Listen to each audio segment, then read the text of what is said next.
of Jews in the 7th to 10th centuries CE or AD.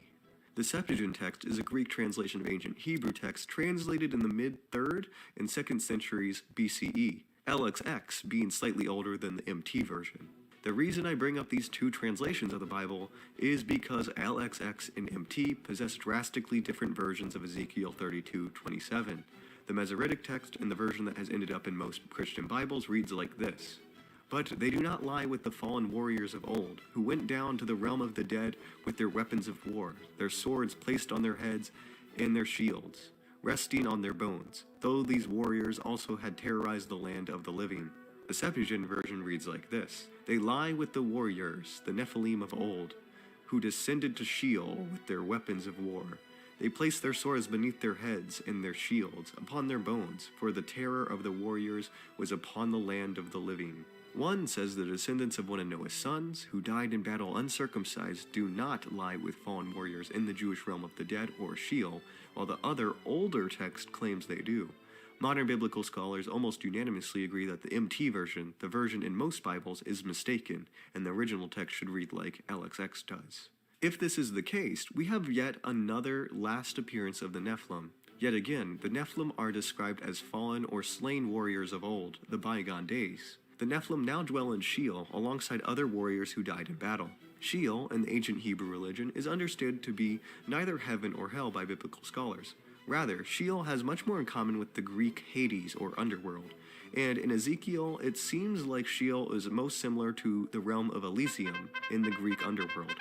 Elysium is a location in the afterlife reserved for the souls of great warriors and heroes, which seems similar to what the author is describing, a special location in the afterlife for warriors throughout history, the Nephilim named among them. For any more references to the Nephilim, we need to look at Hebrew text outside of the canonical Bible.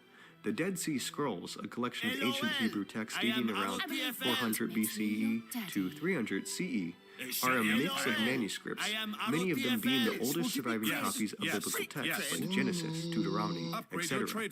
Around 40% of these texts are copies of the biblical text. However, mixed in with these books are non-canonical books. Books ancient Hebrews read and likely valued just as much as some of the other books that are in the Bible, but eventually fell out of favor and thus were removed from the canon, and didn't end up in the Bible we have today.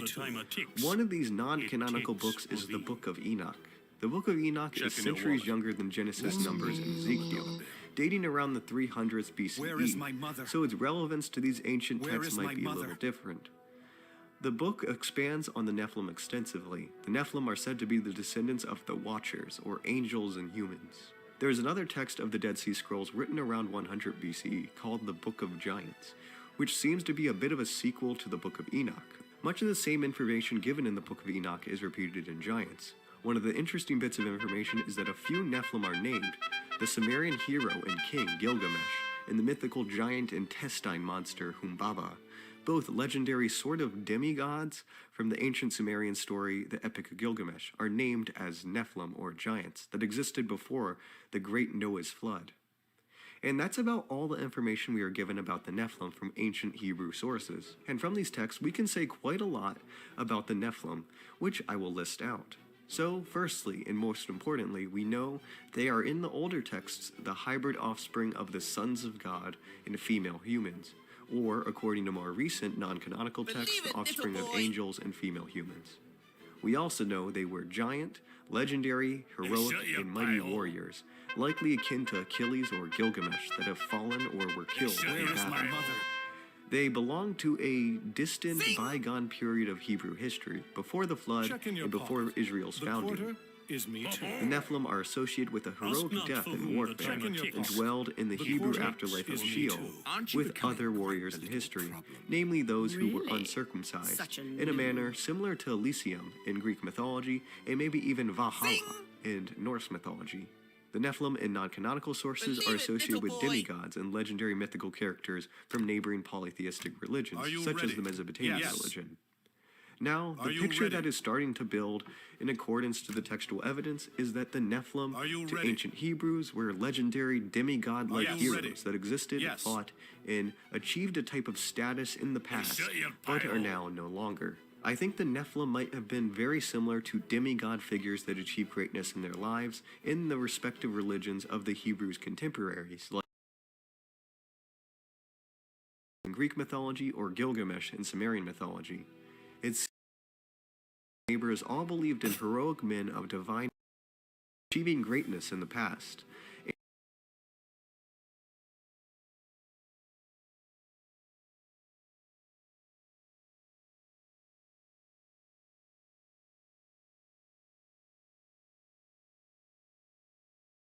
Conclusion. But I know what you're going to say. Isn't Judaism and by proxy the Bible itself monotheistic, having one God? So wouldn't that mean the existence of demigods and sons of God contradict this point and seemingly suggest Judaism isn't monotheistic after all? Well, to address your question, the real key to understanding the Nephilim is understanding their fathers, the sons of God referenced in Genesis 6, as well as the origins and development of the Hebrew religion. Part 2, Sons of God. I think the first step to understanding who the sons of God are is to look at the phrase itself. The Hebrew words used here is Ben Elohim, and is often translated to the sons of God. But this might actually be a mistranslation, because the curious thing is that word used for God in the phrase is plural, Elohim, and not singular, El. It should be translated as gods, lowercase, not gods, singular, uppercase. So a more accurate and literal translation would be the sons of the gods, and not sons of God. As we have discussed earlier, God is called by many names in the Hebrew Bible, sometimes Yahweh, sometimes El, and sometimes as a plural, Elohim. Now you Christians that will claim this is evidence of the Trinity, the Father, the Son, and the Holy Spirit, a much later belief not held by modern or even ancient Jews, hold your horses. Elohim is used interchangeably to describe both the Hebrew creator God, as in Genesis, and the non-specific polytheistic gods of other nations, such as Exodus 12:12. Against all the gods, Elohim of Egypt, I will execute judgment. I am the Lord, Yahweh. Or in Genesis 35:2, put away the strange gods, Elohim, that are among you. And it is even used to refer to Adam and Eve, if they eat the forbidden fruit, as they will become gods. Genesis 3:5. For God doth know that in the day you eat thereof, then your eyes shall be opened, and you shall be as gods, Elohim, knowing good and evil. Therefore, the first lines of the Bible should really read from a literal translation like this. In the beginning, the gods, Elohim, created the heavens and the earth. And the passage in Genesis 6 should read, the sons of the gods. Perplexingly as this may be, keep this in the back of your mind for the moment, because we'll come back to it. The sons of the gods, or God, appear in other locations in the Old Testament, namely in Genesis 1:6. Now there was a day when the sons of God, Ben Elohim, came to present themselves before the Lord, and Satan came also among them. In this passage, these sons of God or gods appear in a divine court or meeting around Yahweh, and Satan appears to be interestingly among them as one of these sons. Now, if you look at your traditional Bible, this is the last mention of these sons of God, or gods, in the Old Testament. However, just like with Ezekiel 32:27, there are multiple versions or textual variants of the same verse that have drastically different meanings depending on which text/translation you are looking at. Deuteronomy 32:8 in your average King James or American Standard Bible, based off of the Masoretic text, reads like this: When the Most High gave the nations their inheritance, when he divided all the sons of man, he set the boundaries of the peoples according to the number of sons of Israel. For Yahweh's portion was his people. Jacob was the lot of his inheritance. However, we in fact have many textual variants of this verse in particular. Firstly, the chronologically older translation, copies of the Septuagint or LXX version of Deuteronomy 32:8, most commonly read like this: When the Most High divided the nations, when he separated the sons of Adam, he set the boundaries of the nations according to the number of angels of God. And his people, Jacob, became the portion of the Lord. Israel was the line of his inheritance. If you notice, the sons of Israel in this version has been replaced with the angels of God, a vastly different translation, and obviously not a mistake. Most interestingly of all, there are some versions of LXX that do not say angels of God or even sons of Israel, but the sons of the gods, or sons of God. To make it even more interesting, when archaeologists discovered the Dead Sea Scrolls, they discovered the oldest surviving copies of the Deuteronomy text. The texts are relatively identical to LXX in the MT translation. However, in this verse, Deuteronomy 32:8 in particular, we have two different ancient copies that read like this. When Elyon gave the nations as an inheritance, when he separated the sons of man, he set the boundaries of the peoples according to the number of sons of God, Ben Elohim. For Yahweh's portion was his people, Jacob was the lot of his inheritance.